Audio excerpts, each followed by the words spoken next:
এক ভদ্রলোক ইউনিভার্সিটিতে পড়ে একটা ছেলে ধানমন্ডিতে, তাকে প্রশ্ন করছে যে আপনি কি বলতে পারেন আপনি কোন ক্লাসে পড়েন? বলছে আমি ইউনিভার্সিটিতে পড়ি। এটা একটা মডার্ন ছেলে। যে বলেন তো লা ইলাহা ইল্লাল্লাহর অর্থ কি?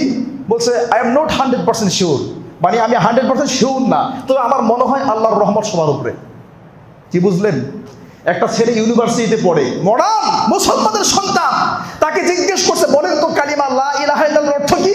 সে বলছে আমি 100% জানি না, তবে আমার কাছে মনে হয় আল্লাহর রহমত সবার উপরে আছে। এই জন্য বলি মুসলমান কালিমা পড়তে কষ্ট হয় না, কারণ এর অর্থই বোঝে না। বাবা পড়ছে, দাদা পড়ছে, তার বংশ পড়েছে, এই জন্য সে পড়ছে।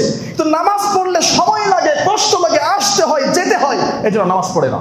তো এটা জেনে রাখেন, কালিমা যদি সারা দিন রাত 24 ঘন্টা পড়েন, যেমন ভিক্ষুক পড়ে, যে লোকগুলো ভিক্ষা করে, মাঝে মধ্যে বলি এরা যেই পরিমাণ আল্লাহর নাম মুখে নেই, আমি আপনি নেই না, কিন্তু ওরা যদি ভিক্ষার জন্য আল্লাহর নাম ব্যবহার না করে আল্লাহকে খুশি করার জন্য আল্লাহর নাম বলতো, তাহলে ভিক্ষার দরকার হতো না। কথা বুঝেন নাই?